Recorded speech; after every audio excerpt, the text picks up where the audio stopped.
ඔයාලව සාදරයෙන් පිළිගන්නවා අපේ YouTube channel එකේ තවත් අලුත්ම වීඩියෝ එකකට. අද අපි කතා කරන්නේ ශ්‍රී ලංකාවේ අවසන් රජතුමා ලෙස ඉතිහාසයේ විශේෂ ස්ථානයක් ගන්නා ශ්‍රී වික්‍රම රාජසිංහ රජතුමා ගැනයි. එහෙනම් අපි යමු වීඩියෝ එකට.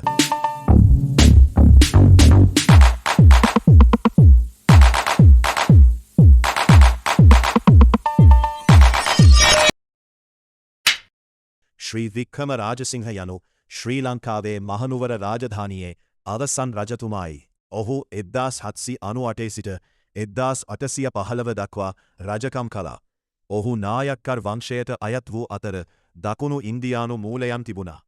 ශ්‍රී වික්‍රම රාජසිංහ රජුගේ උපන් නාමය කන්නසාමී වන අතර උපන් වර්ෂය 1780 දී පමණ කියලා තමයි. කියන්නේ රජකම් ආරම්භය 1798 දී වන අතර ශ්‍රී වික්‍රම රාජසිංහ රජුගේ රාජධානිය කන්ද උඩරට රාජධානියයි. ඔහුගේ පාලන කාලයේ වැදගත් දේවල් ගැන සොයා බලන විට මහනුවර නගරයේ සංවර්ධන කටයුතු කිහිපයක්ම මෙම රජු විසින් සිදු කරා.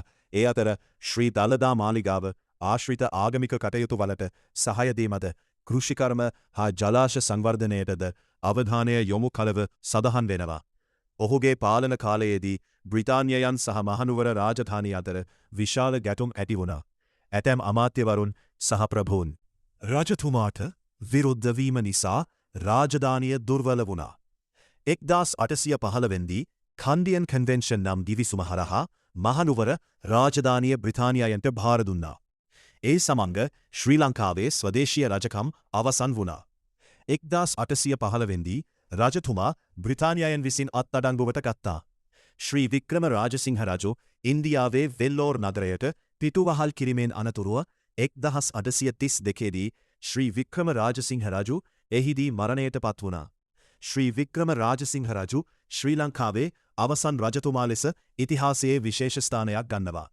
ඔහුගේ පාලනයෙන් පසුව ශ්‍රී ලංකාව සම්පූර්ණයෙන්ම බ්‍රිතාන්‍ය පාලනයට යටත් වුණා.